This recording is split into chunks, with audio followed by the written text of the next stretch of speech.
body went numb like a minute ago. I can't feel a thing from my head to toe. I lost my mind, man, I'm out of control. I can't stop, no, thinking I'm about to blow. Like a dog fight, you will see the bullets fly. War cry. Madalas pagtalunan ang barbell bench press o dumbbell bench press. Alin daw ba sa dalawang yan ang mas epektibo para sa pagpapalaki ng chest? Ito ang tatalakayin natin sa videong ito, kung alin sa dalawang exercise na ito ang talagang magpapalaki ng ating chest, at mga bagay na dapat hindi natin ginagawa sa bench press, barbell man o dumbbell ang gagamitin. Pero bago yan, huwag kalimutang mag-subscribe, like, and share, at pakiclick mo yung notification bell upang lagi kang updated sa aking mga videos. Thank you! Ang totoo niyan, barbell o dumbbell man ang gagamitin mo sa bench press, ay pareho itong epektibo sa pagpapalaki ng ating chest. Kaya lang naman na ikukumpara ito ng ilan, ay marahil meron isa sa mga ito ang hindi nila nagagawa ng tama. Halimbawa, sa barbell bench press ay nagagawa niya dito yung proper form, kaya para sa kanya ay mas effective ito. Samantalang kapag ginagawa niya ang dumbbell bench press, ay tila wala daw pagbabago sa kanyang chest. Hindi niya maramdaman ang muscle pump at muscle soreness dito. Pero ang hindi niya alam ay hindi niya pala nagagawa ng tama ang dumbbell bench press. Kaya tuloy, akala niya mas effective ang paggamit ng barbell kesa sa dumbbell. Upang maiwasan ito at magawa natin yung epektibong bench press, barbell o dumbbell man ang gagamitin, narito ang mga mahahalagang bagay na dapat tandaan para magawa natin yung proper form sa mga exercises na ito. Ang kagandahan kasi, kung barbell ang gagamitin mo sa bench press, mas mabigat ang mabubuhat mo dito kumpara sa dumbbell. Napansin mo rin ba yon? Sa dumbbell bench press, kaya mong buhatin ang dalawang 50 pounds na dumbbells na 10 reps. Pero sa barbell, kaya mong buhatin dito ang 120 pounds na 10 reps din. At ito ay ginawa mong pareho sa incline bench press. Ang dahilan kung bakit mas mabigat ang nabubuhat mo sa barbell bench press ay dahil iisang equipment lang yung gamit mo, nababalansihin ng dalawa mong kamay. Mas madali itong gawin kesa sa dalawang dumbbells dahil dalawang equipments ito nababalansihin ng bawat isang kamay mo. Sa barbell, permanente na yung pagkakahawak mo sa bar. Ibig sabihin, madali mong makokontrol ang bigat ng pataas at pababang direksyon. Samantalang sa dumbbell, medyo mahirap kontrolin dahil maaaring mapunta sa kaliwa o di kaya sa kanan ang bigat, lalo na kung sobrang bigat ng mga dumbbells.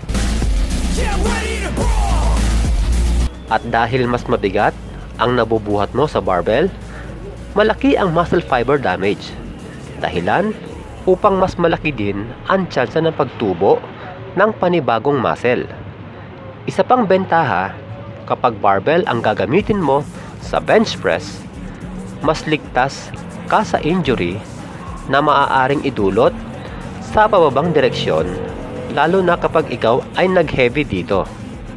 Ito ay dahil kung sakaling hindi mo na kayang iangat ang bar, maipapatong mo pa ito sa iyong dibdib, dahilan upang hindi masyadong mabibinat ng husto ang chest na maaaring pagmulan ng shoulder injury. Hindi gaya kapag dalawang dumbbells ang hawak mo, maaaring magtuloy-tuloy ito sa pababa sa sandaling hindi mo na kaya, at napakadelikado nito sa ating balikat. Pagdating dito sa dumbbell bench press, hindi man kasing bigat gaya sa barbell ang mabubuhat mo dito. Pagdating naman sa range of motion, mas lamang dito ang paggamit ng dumbbell.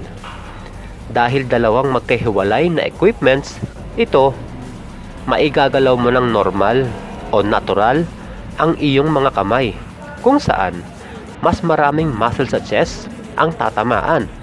Halimbawa, sa paangat na direksyon, maaari mo pang ipaglapit ng bahagya ang mga dumbbells sa isa't isa upang mas lalong magkaroon ng muscle contraction. At sa pababang direksyon naman, ay mas maibababa mo pa ito ng bahagya para mas mabinat ng todo ang ating chest.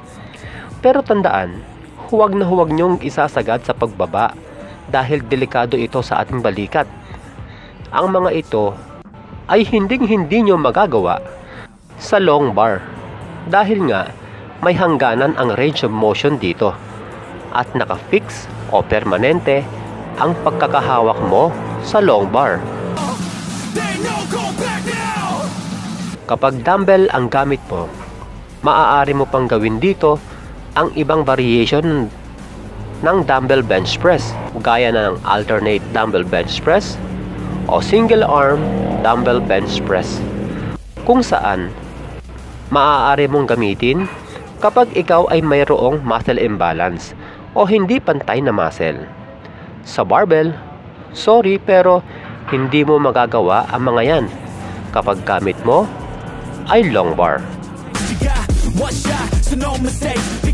Barbell o dumbbell man ang gagamitin nyo sa pagkakahiga sa bench. Ipwesto ang mga paa sa sahig upang mabalanse ang katawan. Iangat ang lower back o hindi dapat ito nakasayad sa bench. Chest out, hawakan ng long bar ng mas malapad ng bahagya sa ating balikat. Ganito rin ang distansya kapag dumbbell ang gamit. Ibaba ang bar sa tapat ng nipple. At ang pinakamahalaga ay yung hindi dapat nakataas o nakalebel ang siko sa balikat. Sa halip, bahagya itong nakababa. Ito ay upang maiwasan natin ang shoulder injury. Hindi na rin kailangan ilak ang mga siko sa pag-angat o tuwid na tuwid ang mga kamay. At gawin ito ng kontrolado, lalo na sa pababang direksyon.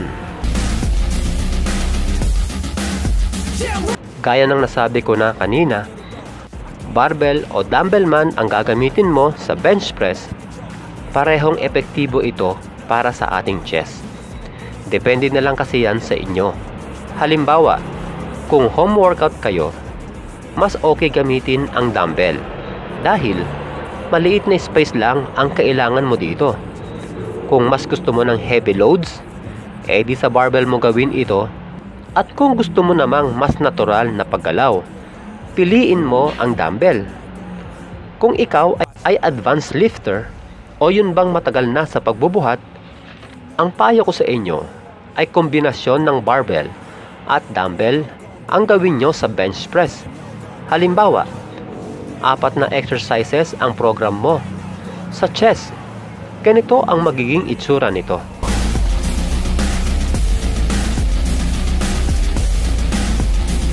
Sa ganitong paraan, makakagawa ka na ng heavy mula sa barbell, magagawa mo rin yung maximum stretch at muscle contraction gamit ang dumbbell.